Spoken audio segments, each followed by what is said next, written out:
अनुराधा ने मुझे पूरी कहानी बता दी थी कि उसकी किसी लड़के से पहले से ही, लड़का क्या कहें उसे जिंजाद ही कहें तो बेहतर होगा, उससे पहले से ही शादी तय थी, लेकिन उसके पास अभी वक्त था और वक्त ही था जो हमें मोहलत दे सकता था।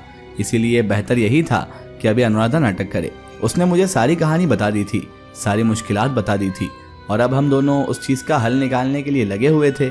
दिन पे दिन गुजरते जा रहे थे, हमारा मोहब्बत, हमारा प्यार तो परवान चढ़ते जा रहा था, लेकिन हम इस चीज़ को भूल चुके थे कि एक ना एक दिन प्यार में जुदाई ज़रूर आती है और वो दिन अचानक से आएगा, ये हमने नहीं सोचा था। मैं सोच भी नहीं सकता था कि मेरी ज़िंदगी में भी ऐसा कोई मोड़ आएगा। हुआ यूँ कि ऐसे ही दिन गुजरते गए और एक दिन अचानक से अनुराधा गायब हो गई। मुझे समझ नहीं आ रहा था कि अनुराधा कहाँ चली गई। एक दिन हुआ, 2 दिन हुए, लेकिन अब लगातार 1 हफ्ता हो चुका था। ना वो कॉलेज में थी, ना ही हॉस्टल में। ना ही हॉस्टल में दिखाई दे रही थी, ना ही वो कॉलेज आ रही थी। मैं पूरी तरह से आवरा बावरा हो चुका था, हक्का बक्का हो चुका था कि आखिर अनुराधा कहाँ चली गई। समझ नहीं आ रहा था अनुराधा को अब इन दोनों जगह के अलावा कहाँ ढूंढूं। मुझे बार बार रह रहकर यही डर सता रहा था कि कहीं ऐसा तो नहीं कि अनुराधा के घर वाले उसे कैद करके ले गए हों। मुझे लग ही रहा था कि ऐसा ही हुआ होगा, लेकिन अब मेरे पास तो कोई जरिया भी नहीं था जिससे मैं अनुराधा से बात कर सकूं या अनुराधा की हालत पता कर सकूं कि कैसे अनुराधा के बारे में पता लगाया जाए। ऐसे ही करके दिन ब दिन गुजरते जा रहे थे। मेरी हालत बद से बदतर होते जा रही थी। ना कॉलेज में दिल लग रहा था, ना ही घर पर। समझ नहीं आ रहा था कि क्या करूं और क्या ना करूं। कैसे भी करके अनुराधा की खबर मुझे मिल जाए, बस चाहे उसके लिए मुझे अपनी जान भी दांव पे लगाना पड़े तो मुझे मंजूर है। ऐसे करते करते 2 हफ्ते गुजर चुके थे। अनुराधा का कोई पता नहीं था। समझ नहीं आ रहा था कि अनुराधा को कुछ हो तो नहीं गया।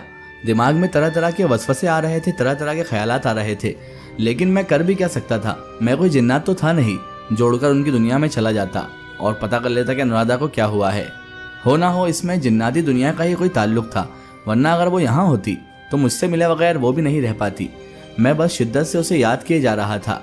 बार बार उठते बैठते, सोते जागते बस अनुराधा ही मेरे ज़ुबान पर था।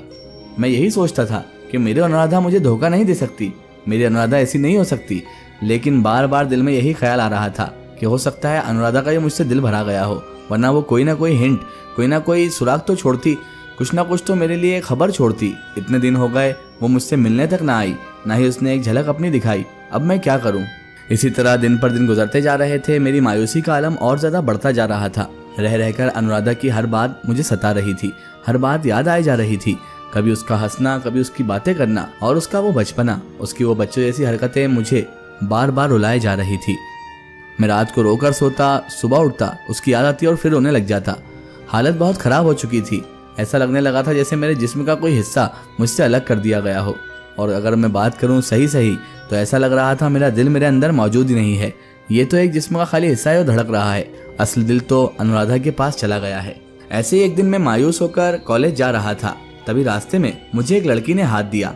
मुझे लगा कोई लड़की है जो लिफ्ट मांगकर मुझे परेशान करना चाहती है। मैंने उसे इग्नोर किया और सीधे गाड़ी कॉलेज के पार्किंग में पार्क कर दी। समझ नहीं आया था कि वो लड़की आखिर कौन थी, लेकिन वो हाथ दे रही थी जिस हिसाब से, तो मेरे पास इतना वक्त भी नहीं था कि उसे कहीं और छोड़ूं। और वो कॉलेज से तो बहुत करीब थी, कॉलेज आना होता तो यहाँ पर आ जाती। बहरहाल मैं जब छुट्टी होकर वापस घर जाने लगा तो मैंने फिर से उस लड़की को देखा। वो मुझे फिर से हाथ दे रही थी। इस बार मैंने उसके करीब गाड़ी रोक दी। मैंने कहा, तुम सुबह भी मुझे हाथ दे रही थी, अभी भी, आखिर बात क्या है? उसने कहा, आपका नाम सरफराज है? मैंने कहा, जी हाँ, मेरा नाम सरफराज है। तो वो कहने लगी, मुझे आपसे बहुत कुछ ज़रूरी बात करना है। मैंने कहा, देखिए, मैं आपको जानता भी नहीं हूँ, ना ही मैं पहचानता हूँ। आप कौन हैं और मुझसे क्या बात करना चाहती हैं? उसने कहा कि देखो, जान पहचान तो हमारी ज़रूरत नहीं है, बस इतना समझ लो कि अनुराधा ने मुझे भेजा है। अनुराधा का नाम सुनते ही मैंने उसे गाड़ी पर बिठाया और मैं उसे सुनसान जगह पर ले गया जहाँ पर हम इत्मीनान से बात कर सकें। अनुराधा की बारे में सुनकर ही मेरा दिल खुश हो गया था कि हो ना हो कुछ ना कुछ खबर मेरे लिए आई होगी। लेकिन मैं नहीं जानता था कि आज तो मेरी दुनिया उजड़ने वाली है, आज मेरी मोहब्बत चकनाचूर होने वाली है। दिल को इस तरह से कोई तोड़ देगा ये सोचा ना था, इस मोड़ पर लाकर कोई छोड़ देगा ये सोचा ना था। हुआ यूँ कि अनुराधा की वो जो फ्रेंड थी या जो भी थी, वो मुझे पूरी कहानी बताने लगी। उसने कहा कि अनुराधा के घर वालों ने उसे कैद कर दिया है, उसकी बहुत बुरी हालत है, खाना पीना सब बंद कर दिया, सब कुछ कर दिया, लेकिन अनुराधा ने तुम्हें फिर भी छोड़ने की हामी ना भरी। उन्होंने सब कुछ कर देख लिया, सारे जुल्म सितम किए, उसे मारा गया, उसके जख्म तुम देखने काबिल नहीं हो, इतने गहरे उसे जख्म दिए गए, लेकिन फिर भी उसने तुम्हारी चाहत नहीं छोड़ी। उसने कह दिया कि मैं सिर्फ सरफराज की हूँ, लेकिन सरफराज वो तुमसे बहुत मोहब्बत करती है और वो बहुत तकलीफ में है। अब तुम्हारे हाथों में ही उसकी जिंदगी है, या तो तुम उसे भूल जाओ या फिर उसे तड़पता हुआ मरता हुआ तुम देखोगे। मैंने कहा देखो अनुराधा को कुछ नहीं होना चाहिए, चाहे मैं उससे दूर रहूं या बहुत दूर रहूं, मुझे उससे कोई फर्क नहीं पड़ता, लेकिन बस वो मुझे याद करती है, मुझसे मोहब्बत करती है, मेरे लिए यही काफ़ी है। उसे आज़ाद करा दो तुम कैसे भी करके, चाहे उसके लिए मेरी जान भी क्यों ना चली जाए। उसे आज़ाद करा दो, मुझे और कुछ नहीं चाहिए, उसे जुल्म सितम से बचा लो तुम। तो उसकी सहेली कहने लगी कि उससे जुल्म सितम से और इस अजाब से बचाने का अब एक ही तरीका है, तुम्हें हमारे साथ जिन्नातों की दुनिया में चलना होगा और वहाँ उसके माँ बाप के सामने उसे छोड़ना होगा और तुम्हें उनसे वादा करना होगा। और याद रखना सरफराज, ये जिन्नातों का वादा है, अगर तुमने इसमें कोई झूठ फरेब करने की कोशिश की तो तुम्हारी जान भी जा सकती है। मैंने कहा देखो अनुराधा को इस हालत में जो तुमने बताई है, उस हालत में देखना ही मेरे लिए बहुत बड़ी सज़ा है, इसलिए मैं और कुछ सज़ा नहीं चाहता, बस अनुराधा ठीक रहे, वो खुश रहे, और कुछ नहीं चाहिए। उसकी सहेली ने कहा ठीक है। उसके बाद उसने मुझे आंख बंद करने को कहा और हम दोनों जिन्नाती दुनिया में पहुंच चुके थे। जब वहां जाकर देखा तो ऐसी दुनिया जैसे हम फिल्मों में देखते हैं किसी राजा महाराजा का महल, वैसे ही वहां पर हम महल के सामने खड़े हुए थे, लेकिन ये महल फिल्मों से भी कुछ ज़्यादा ही बड़ा और कुछ ज़्यादा ही एक्सपेंसिव लग रहा था। समझ नहीं आ रहा था कि किस जगह पर आ गया हूँ, लेकिन अब जिन्नातों की दुनिया है तो जिन्नातों के हिसाब से ही चलती होगी। मुझे उसके बाद वहाँ पर ले जाया गया। उस महल के अंदर दाखिल होने के बाद उसकी सहेली जो मुझे यहाँ तक लेकर आई थी, वो कहने लगी इससे आगे अब तुम्हें अकेले ही जाना होगा, आगे ही दरबार है जहाँ पर उसके माँ बाप और अनुराधा दोनों तीनों तुम्हें दिखाई दे देंगे, वहाँ पर ज़्यादा कुछ बोलना मत, बस मैंने जो समझाया है उस बात में हामी भर देना। मैं अंदर पहुँच गया। अंदर जाकर देखा तो अनुराधा को जंजीरों में जकड़ा हुआ एक तरफ खड़ा किया गया था। वो खुद बेदम हो रही थी, उसे होश नहीं था शायद। मैंने जाते से ही जैसे ही उसे देखा बेसाख्ता मेरे मुंह से उसका नाम निकल गया, अनुराधा।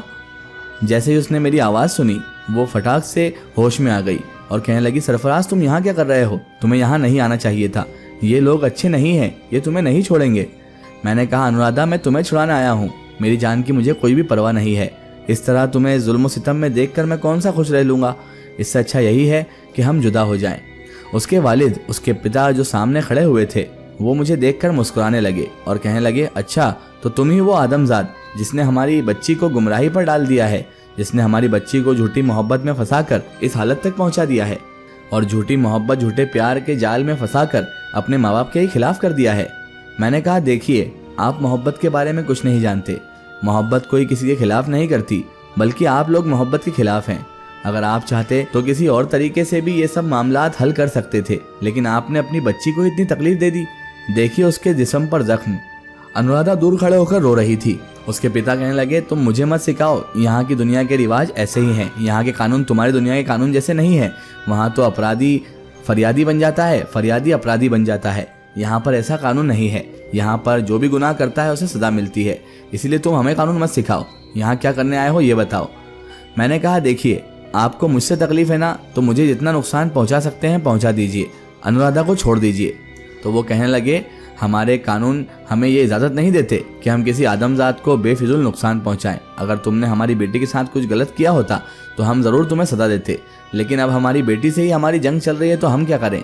मैंने कहा इस जंग को अंत तक पहुंचा दीजिए, आपको मुझसे तकलीफ है, मुझे जान से मार दीजिए, लेकिन अनुराधा को छोड़ दीजिए और आपको उसकी जहाँ शादी करना है कर लीजिए। मैं खुद अनुराधा को कहता हूँ अनुराधा तुम जहाँ तुम्हारे माता पिता चाहें वहाँ शादी कर लो। प्यार मोहब्बत का मतलब ये नहीं होता कि हमारी शादी ही हो, तुम जहाँ भी रहोगी खुश रहोगी तो मुझे बहुत अच्छा लगेगा। अनुराधा मुझे दूर खड़े होकर देख रही थी, उसकी आंखों में आंसू थे और वो चुपचाप थी, वो कुछ कह भी नहीं रही थी क्योंकि वो जानती थी कि मैं ऐसा क्यों कर रहा हूँ। उसके पिता तो मेरी बात सुनकर खुशी हो गए और कहने लगे आदमजाद तुमने बहुत दिमाग का काम किया है, तुमने 2 जिंदगी बचा ली, एक तो अनुराधा की और एक खुद तुम्हारी, क्योंकि अनुराधा को अगर कुछ हो जाता तो फिर हम तुम्हें जिंदा नहीं छोड़ते। मैंने कहा देखिए मुझे अपनी जान की परवाह नहीं है, अनुराधा की परवाह है, उसी की वजह से मैं बेखौफ यहाँ पर आ गया हूँ। अगर मुझे अपनी जान की परवाह होती ना तो मैं आपकी दुनिया में कभी ना आता। उसके वालिद साहब मेरा मुंह देखते रह गए और उनका मुंह खुला का खुला रह गया। उसके बाद उन्होंने उसी लड़की को आवाज़ दी, उन्होंने कनीज कहकर आवाज़ दी। वो लड़की मेरे सामने आई और उसने कहा कि इस आदमजात को इसकी दुनिया में छोड़ाओ, और ये आदमजात अब ध्यान रखना कभी किसी जिनजात से मोहब्बत मत करना। मैंने उन्हें पलट कर जवाब दे दिया कि मोहब्बत जिनजात या आदमजात देखकर नहीं होती, मोहब्बत दिल का ताल्लुक होता है, लेकिन आप नहीं समझेंगे। जिस इंसान ने अपनी बेटी की परवाह नहीं की वो मोहब्बत के बारे में क्या जाने।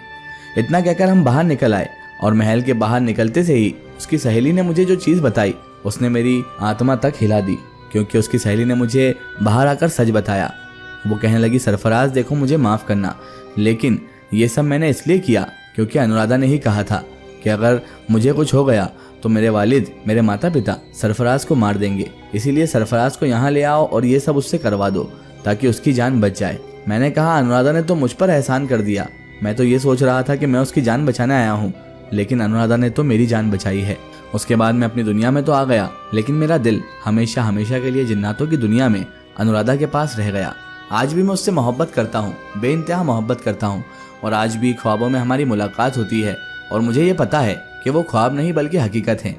अनुराधा ने किसी से शादी नहीं की और मैंने भी अभी तक किसी से शादी नहीं की है, क्योंकि हम दोनों एक दूसरे से मोहब्बत करते थे और हम दोनों एक दूसरे के लिए ही बने थे। अगर आप भी अपनी लाइफ की कोई रियल स्टोरी या कोई भी स्टोरी हमसे शेयर करवाना चाहते हैं ताकि हम उसे अपने चैनल पर अपलोड करें, तो आप हमारे Facebook page my story book और Instagram page my story book को फॉलो कर सकते हैं। Facebook Insta page my story book को फॉलो करें और उस पर हमसे जुड़ें।